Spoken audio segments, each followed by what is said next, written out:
Yeah. Y'all already know, man. This the Warm Words Podcast, man. Hit that like, hit that subscribe, hit that share button. Okay. I want to just delve into something real quick. It's been coming across my desk, man, and it could be an issue, man. It could be an issue. I mean, I'm sure you guys heard about the situation with Jim Jones, being out here, and I went on several platforms, and just to give you a briefing, something dealing with the science of a gang being equivalent, and I want to specify the gangs of today being equivalent to some type of fraternity or some type of alpha mata or some type of thing in type of secondary university setting, and giving kids or younger people the idea that there could be like some type of equivalent consequence, or even a reward, for joining a gang. And we losing a lot of young brothers, soldiers, out here, and our youth is totally encapsulated with what's going on. So I just want to address the issue and try to like bring a little bit of context to it, and you guys make your own decisions. If that's what you want to do, you make your own decisions. But I want to delve into what exactly Jim Jones said. So let's delve into that for a minute.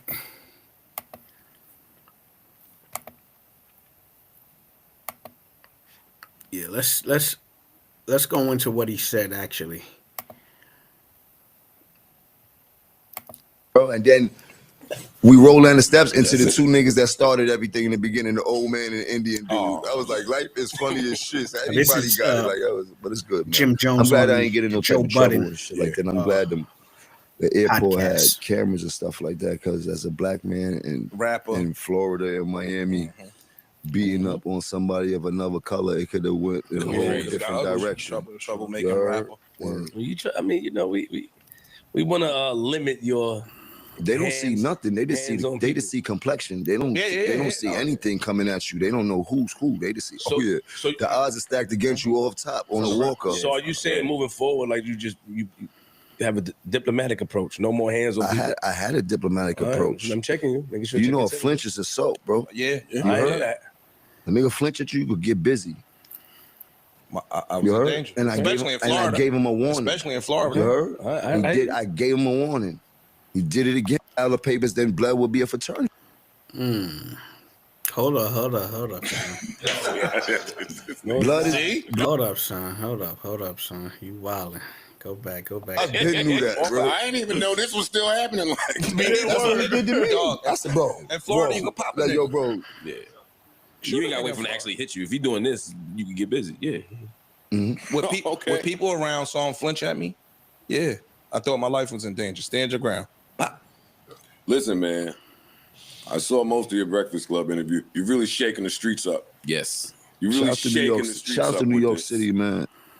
Shouts to New York. This is what we had an argument about. You had these niggas in here arguing about bloods versus frats, gangs versus fraternities. The same thing.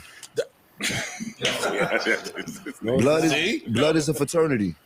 100%. It's no difference. It's no difference. Only thing they did different is file legal papers that make them a fraternity. If somebody was to name Blood Alpha Phi Blood right now and file the papers, then Blood would be a fraternity, and we could start it anywhere, and they could put it in colleges and all that. Being Blood is not a crime. Listen, youth. You're not gonna file no papers, okay, and get the Bloods gang recognized in no university. So this guy is talking crazy, and I seen them out there with them. Let's just get back into it, man. Crime. What you do if you're doing criminal activity as being a blood makes it a crime. But that doesn't mean every blood is a criminal. It doesn't mean every blood needs to go to jail for the crime that one blood did. So I know there's a lot of people in fraternities that are broke hella laws and they are locked up right now. I know there's a lot of Q dogs who lock their ass up right now. You heard? You dig? But nobody talks about that. It's all the same thing. You heard? That's funny as shit. It's all the same thing. Freemasons, fraternities, Bloods, Crips, Yetas, it's all the same thing. I don't know. Let me ask you a question about that. Let me ask you a question about that. So if somebody said, what's the fundamental? The benefits purpose might not be the same. There we go. You heard? Fraternity has a different type of benefit. You sign to this fraternity, hopefully to help you out with your future successes and business endeavors. And this dude might work at this law firm. Now he gives you automatic in. Now your intern there end up being, you dig? Like, but it kind of works in the same way of that also, because you got people like me that have been helping out people legally and giving people different type of jobs and opportunities in their lifestyle. So what's the difference? But let me ask you this though about go ahead. Is it a difference in majority versus minority? And As far as what? And when I say that, you blood, right? Right. If we took 100 bloods, Right. give me a real one, yo. Not to win your argument or not argument, a real one of people that are putting other people in position to be successful. Keep it a buck. Out of 100 bloods, how many? Yeah, the percentage might be low. It might be low. So that's the where percentage is low. The The percentage is low because people is not getting benefits, right? They're not getting benefits from joining a gang. What they're getting is consequences. They're getting put in jail. They're getting murdered, and they're getting aligned with situations that a lot of them don't even know about. But let's get something straight. Let's get something straight before we even go any further or anything like that. We need to understand, okay? We need to understand and know. Look, listen, understand, and know. Jim Jones has never been prosecuted for any of his gang activity. He's never been prosecuted for any of his gang activity. So for him, it might be a fraternity. It might be a fraternity. He has no consequences for being in a gang. Okay? He has only benefits. He's in the commercial lane, right? We talking about 90% of people that's joining a gang that don't have the resources that he has and don't have the opportunities that he have, right? So we don't want to sugarcoat anything, make anything more than what it is. There are not any alignments with any type of fraternities or any type of alpha mata organizations or university organizations or secondary schooling organizations when it comes to gang activity. Okay, and Jim Jones, we are still subject to understanding actually what is his status. We don't really know his status because he may have immunity, right? So he can run around and do the things that he's doing because he may have immunity. We don't know if he has diplomatic immunity or does he have governmental immunity, okay? And I say that to say this, right? If there's no consequence for being in a gang and you can just get all the fame of being cool, understand, right? A lot of people that have been around Jim Jones, right, have either went to jail, right, or have been killed. Okay? And he, right, he, for whatever reason, has evaded prosecution. He's never been prosecuted for any of his gang activity. And he has been involved in a lot of gang activity. Okay, just to name the top issue, right? Let's go into the Jim Jones wiretap for a minute. And I know that people have been keep revisiting this and talking about it. I want to give a little bit of perspective on it because understanding a legal background, understanding a lot of guys that are in the feds, right?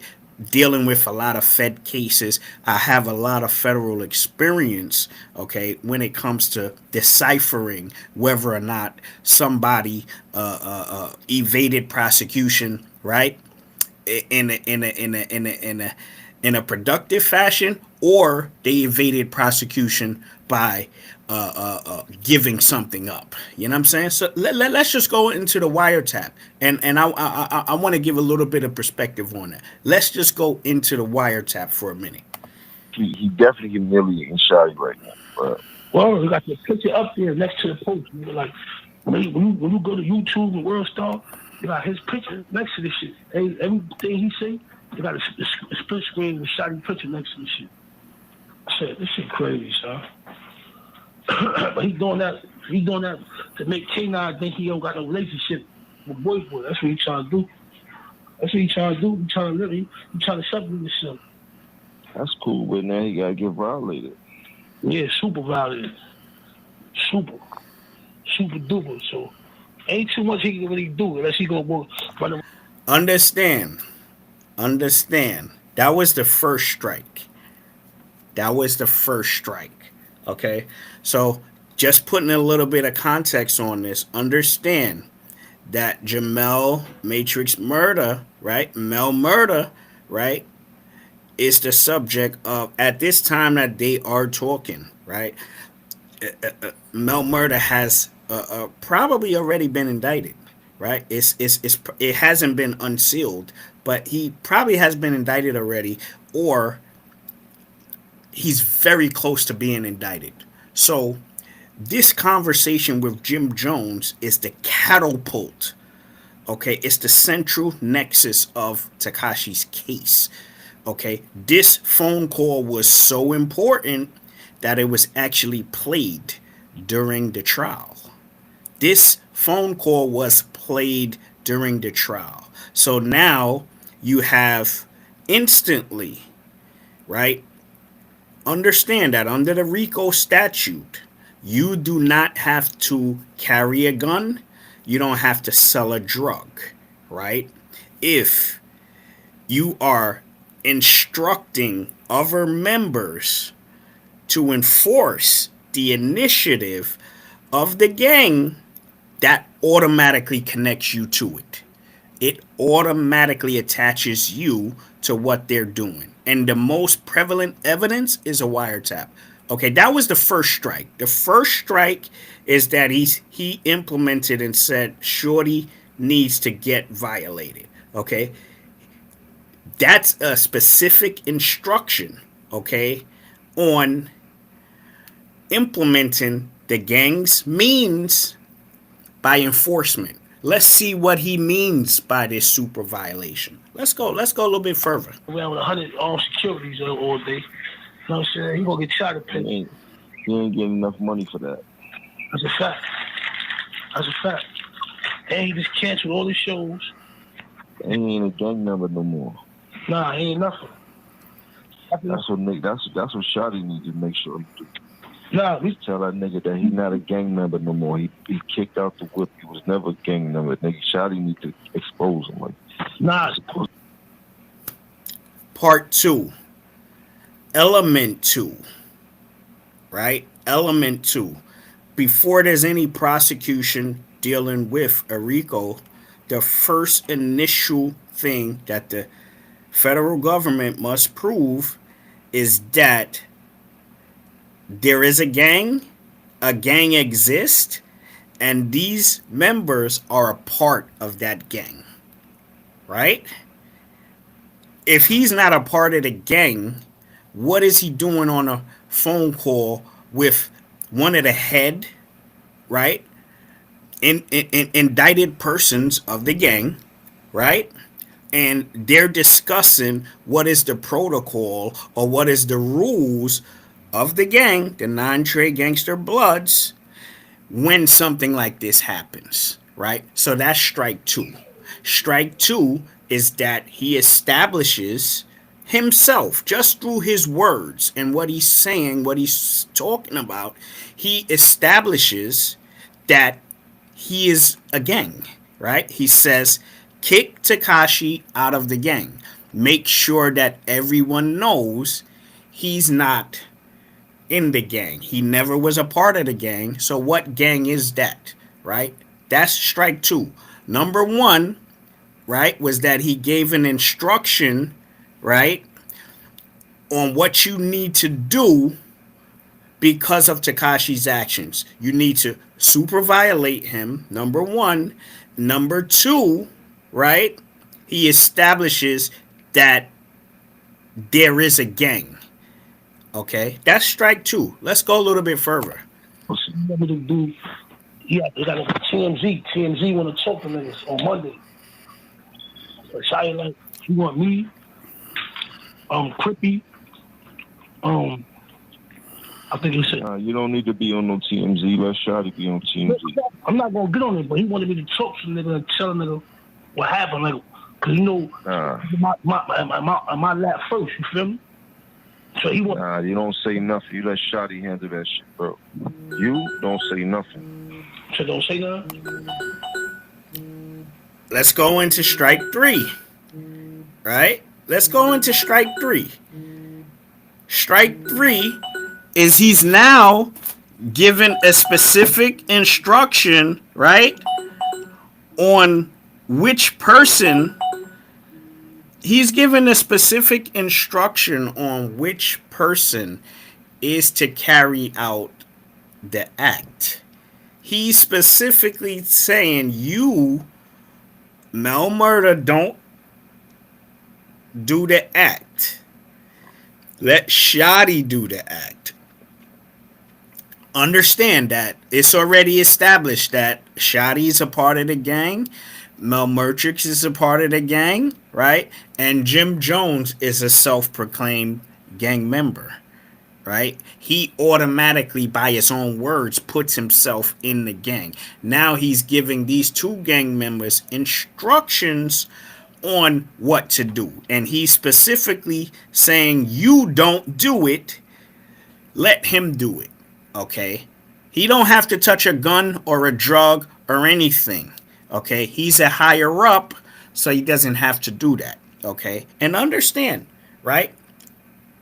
Understand. I don't have anything against any of these guys. I'm dealing with the youth and the message that's going out to the youth. Okay, the message to the youth by saying that the gang is a fraternity is that you might as well be open recruiting. That's like open recruitment what he's doing. He's open recruitment on the East Coast. He's saying that it's peaches and cream to join the gang. I'm a successful blood. He describes himself as being a successful, but he's not going into the 95% of other people, again, that don't have the resources that he has, doesn't have the connections that he has, and won't be exposed to the liability that he's going to be exposed to. But I want y'all to understand, this is a racketeer, influence, corrupt organization indictment, a wiretap, where he is on the wiretap. Understand, a RICO case is based upon a wiretap. Okay, that's the highest degree of evidence because you have a person's voice and their identification specifically on a record that can't go away. Okay, so that's 3 strikes already. Okay, let's see how many more strikes. Let's keep going. Nah, Shotty gotta handle that shit. He get on TMZ, he need to talk his talk and he talk his shit. You dig? Mm-hmm. And he need to be very, very, very articulate about what he's saying, why he made people think that nigga was a gang member. He need to let niggas know that he's never a gang member. He was always a money ploy for the gang members. And he got to figure it out. But they gonna have to violate Shorty, because Shorty on some bullshit. Shorty think he could be going to the strip clubs and all that type of shit. Like, Shorty better get on his A game. Shotty, I already know Shotty. You know that nigga's a demon, homie. You know that nigga live for shit like this, homie. He gonna treat that nigga like he was blowing Chinese shit up. He gonna be violent in that nigga shit up. He don't got nothing to lose no more. This is all he had. Well, he better get to violating. He better stalk Shorty every move. One of them security better get hit. Something better happen. Nigga better start mobbing, nigga. He better start doing something. Once he start tearing the security down, ain't no security gonna want that job. He gonna have to stay in the house pretty soon. That's it. That's what happens. Once security get injured, them niggas like, nah, he's too much of a liability. I'm not gonna protect nobody that I know that is causing harm to me. And that's all these niggas gotta say. One shot, he let niggas know, man, bro, we gonna tear the security up, bro. We not even worried about you, bro. You ain't even. We gonna tear the security up. Once niggas start doing that, the security gonna be like, listen, bro, I ain't in it for this, bro. You gonna have to do this shit on your own time, bro. You can't. The security out in New York can't run around with fire on them, right? Nah, them niggas, or unless they ex-police, but it don't matter at that time because they doing an illegal job. You dig? And it don't matter because the shot ain't run down on them. They can't pull their gun out to shoot nobody unless a gun is pulled out.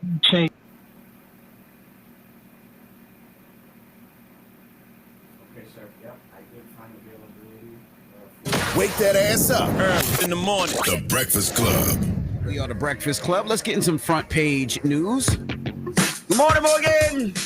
Good morning, DJ Envy, Charlamagne the God. How y'all feeling? Good. Blessed, black, and highly favored. How you feeling, Morgan? I'm feeling good, but I am tired tariff. Okay, let's get into it. I know you was talking about it before the break, Envy, or before the song, Envy. So President Trump's tariffs on steel and aluminum are getting responses from Europe and Canada. The tariffs are 25% on metals that come into the U.S., and that's from any country in the world, including our allies. Imagine that. So it's expected to raise the cost for U.S. automakers and other industries, although the move is supported by many American steel and aluminum manufacturers. Now, meanwhile, the European Union announced it will impose counter tariffs on U.S. goods worth $28 billion. Canada also announced it will put 25% reciprocal tariffs on around $20 billion of all American goods. Man. So let's just say that I got interrupted. Now you gotta get violated. I want to get back to TMZ. TMZ want to talk to niggas on Monday. This shit. You dig? Mm-hmm. And he need to be very, very, very articulate. He was always a money player. He gonna be going to the strip clubs and all that type of shit. Like, Shotty better get on his A game. Shotty, I already know Shotty. You know that nigga's a demon, homie. You know that nigga live for shit like this, homie. He gonna treat that nigga like he was blowing Chinese shit up. He gonna be violating that nigga shit up. He don't got nothing to lose no more. This is all you have. Well, he better get to violating. He better stalk Shorty every move. One of them security better get hit. Something better happen. Nigga better start mobbing, nigga. He better start doing something. Exactly. That was strike number 4. Okay, he's now he's come away from Tekashi 6ix9ine, and now gives an instruction that the security, Tekashi's security, has to get violated, get hit, get injured in some way in order to preserve, okay, the brand of the gang, the enforcement of the gang, okay, and again, I don't have anything against Jim Jones or any of the non-Trey gangster bloods, like many people have explained and understood. Many of us have either direct members of our family or friends that are members of gangs or affiliated in some way. So we're all dealing with the issue. The issue is the preservation of the youth, the message that we're putting out for the youth. Okay, that the gang is peaches and cream, right? It's a fraternity. It's sweet, okay, and you should join it because there's more benefits than consequences, and that's not true because right now, Okay, and we're not talking about the origin. Okay, we're talking about today, what's happening in the gang. Okay, so let's just end it off. There's one more segment. Let's see if he get up to 5 strikes. 5 strikes, 5 mics. 5 strike, 5 mics in the source. If we get up to 5 strikes, y'all know what that means, right? Super violate that like button. Hit that like, hit that share. This is direct professional experience expression on a RICO. The definition of a RICO. I'm gonna give it to you in a minute. Let's see if he get to strike 5. Once he start tearing the security down, ain't no security gonna want that job. He gonna have to stay in the house pretty soon. That's it. That's what happens. Once security get injured, them niggas like, nah, he's too much of a liability. I'm not gonna protect nobody that know that is causing harm to us. No. And that's all these niggas gotta say. One shot, he let niggas know, man, bro, we gonna tear the security up, bro. We not even worried about you, bro. You ain't even. We gonna tear the security up. Once niggas start doing that, the security gonna be like, listen, bro, I ain't in it for this, bro. You gonna have to do this shit on your own time, bro. You can't. The security out in New York can't run around with fire on them, right? Nah, them niggas, or unless they ex-police, but it don't matter at that time because they doing an illegal job. You dig? And it don't matter because the shot ain't run down on them. They can't pull their gun out to shoot nobody. Strike 5. Strike 5. He just gave an instruction on a plan on how to change an off-duty police officer's status, right, into a non-existent status where he doesn't even have the right to use his weapon while the gang is super violating them. In that instance, he doesn't have to, right? He doesn't have to be subject to any liability because the police officers that are protecting Tekashi 6ix9ine, they can't use their guns anyway, right? So that's strike 5. That's 5 strikes, right? So you know what that means, right? 5 strikes. That means that Jim Jones has effectively not only put himself in that indictment, put himself at the top, the head of the indictment. He's the one giving the instructions, right, to everyone. He's the one giving the instructions to everyone who is to carry out something, when they're to carry it out, how to carry it out. It doesn't become any more plain English than that. Okay. So, being that Jim Jones was a part of this indictment, okay, and even if he wasn't a part of the original one, by that phone call, he definitely put himself in a superseding. Definitely put himself in a superseding indictment. Okay, and that alignment with those individuals, it goes beyond that specific incident with Tekashi 6ix9ine, because the non-Trey gangsters were under investigation, right, before the Tekashi case, right? They were already under investigation, so it was already established. These things. What he did as a higher upper ranking member was confirm what the prosecution was already advocating. Okay, so how, at the very least, he got a visit from the feds. Okay, how did Jim Jones evade prosecution on that indictment? Okay, and some other cases that he had, which he's never been prosecuted for any of his gang activity. Okay, and I'm only saying that to say this. Okay, if he's never been prosecuted for any of his gang activity, then of course to him in his mind it is a fraternity. It's sweet. There's no consequences for it. He's immune from prosecution. How did he get immune from prosecution? How did he get immune from prosecution? So before we put a message out there for the youth that they're picking up and they're watching what we're doing, we got to be careful what we out here doing and saying on these platforms.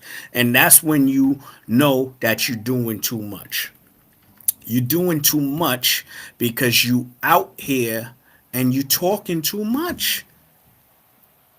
You talking too much. You on every platform and you giving intimate personal details about your life. So who wholeheartedly and advocatedly comes out, right? And still 100% promotes and puts out that message after everyone was indicted and nothing happened.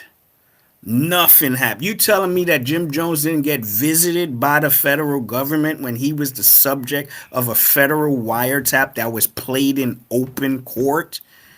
Come on. Anybody that has any federal experience knows he definitely got pulled in.